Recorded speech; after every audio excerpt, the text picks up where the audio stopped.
booties for black girl nerds.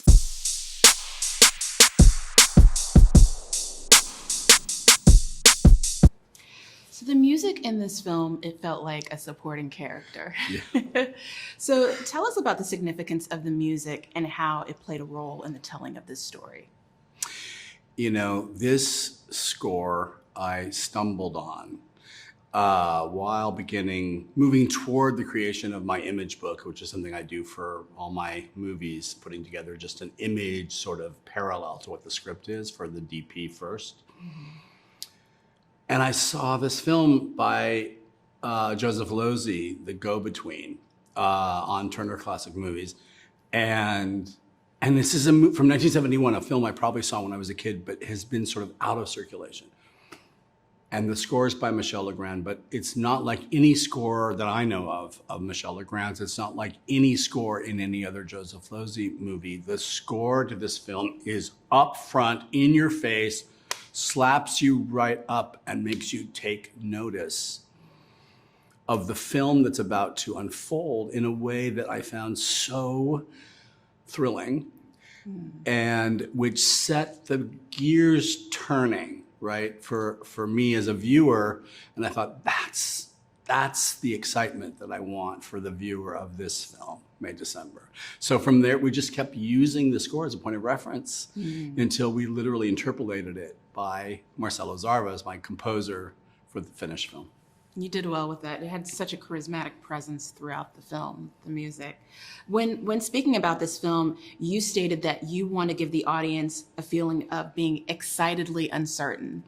Are you speaking specifically about the characters and their development or the narrative itself? I think it would be both. And because the narrative is about getting to know who these characters are, at first you think it's really going to be sort of an investigation into who Gracie is, the Julianne Moore character, by Elizabeth, the actor who's come to play her in a movie. You begin to feel destabilized about both women. And so you start to see sort of disquieting similarities in the two of them. Things that one is pretty sure they would not be able to see in themselves and might reject possessing, but that they see in the other. So like this interesting relay of looks and revelations about the characters, which are going on between the two of them as well, is also going on between the viewer of the movie and the subject matter. Yeah, I love that both of these characters are so deeply flawed Yeah. in such different, significant ways. You think? Yeah. You know, there's this very compelling scene with Natalie where she's monologuing in front of the camera. And I just wanted you to kind of share with us, what was filming that day like? I thank you for this question, because it was that scene, reading that scene in the script, that's what made me want to make this film. Like, if there was one thing that was like, I got to make this film.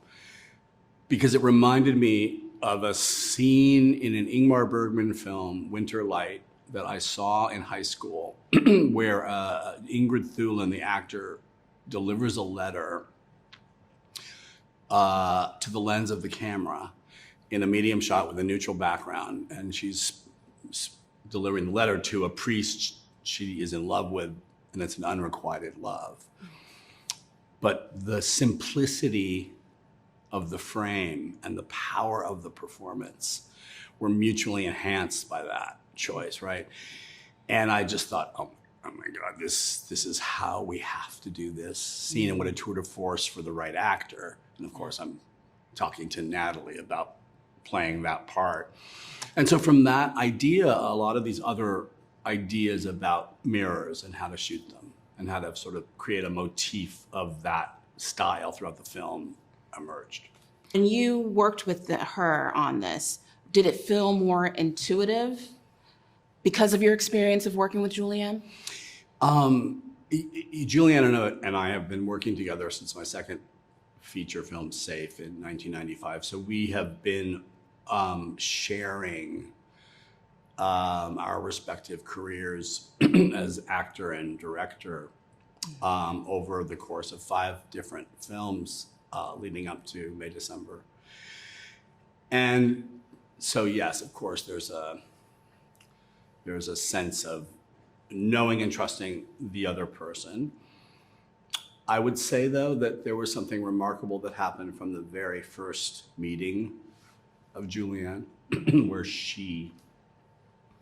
I felt like something about my own creative process was being answered already in somebody fully intact. Mm.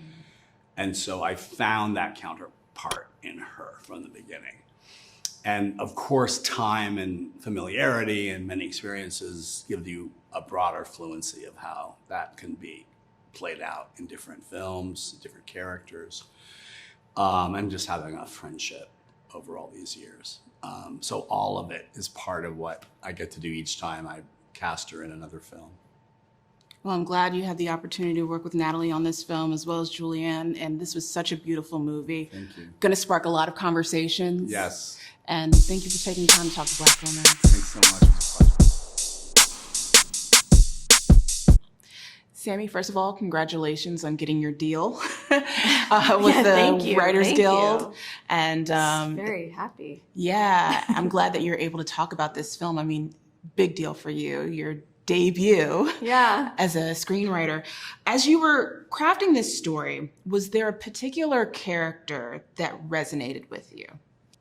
Absolutely. I mean, the character of Joe was really the heart and the seed for this idea for me. And he's played so beautifully by Charles Melton in the movie. So great. Yeah, his performance was gut-wrenching. It was so beautiful. Yeah. Every character also in this film is inherently immoral in some ways. What was the intention? Was it to show the flaws of these characters when you were putting together the story? Yeah, I mean, I think they're very complicated people. I think there's a scale, obviously. But I think it's just you dive in and you think you're trying to find the truth, the honest story, the heart of it, and then I think you just continue to find unreliable narrators. Absolutely. Mary Kay Letourneau is the figure that we all remember, which kind of is what this story is a little bit inspired by, from what I took of it. But I understand that there were other stories that were researched when you were crafting this together. Can you share with us what those stories were?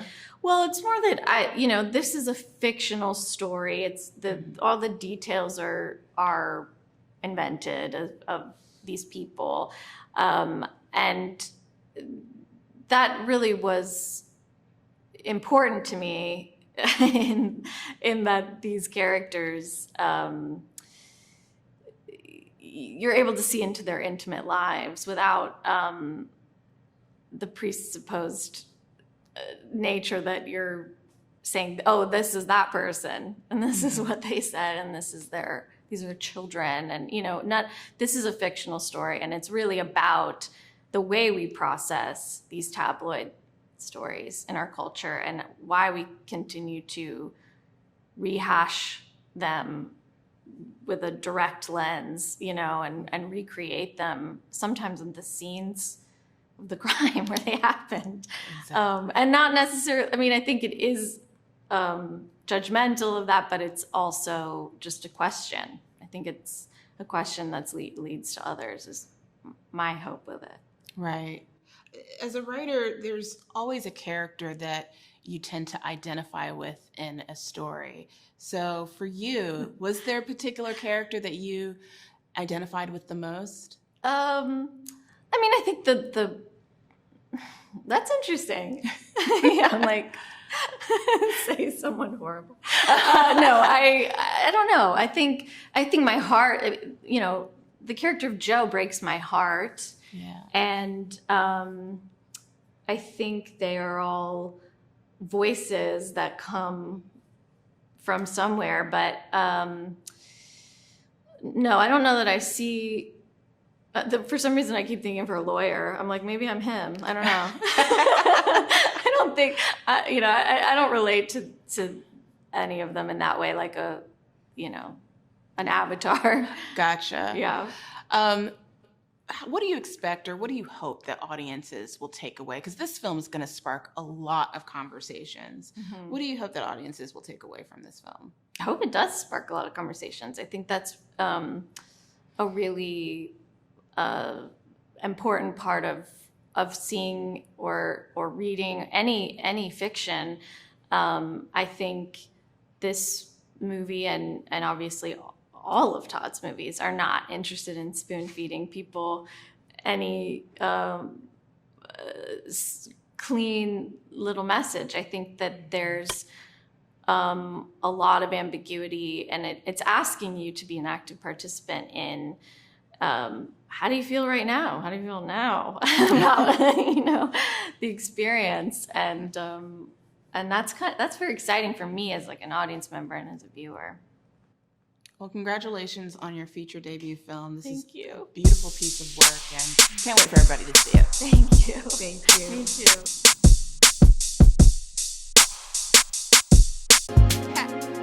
Better shake your booties for black girl nerves. Better shake your booties for black girl nerves.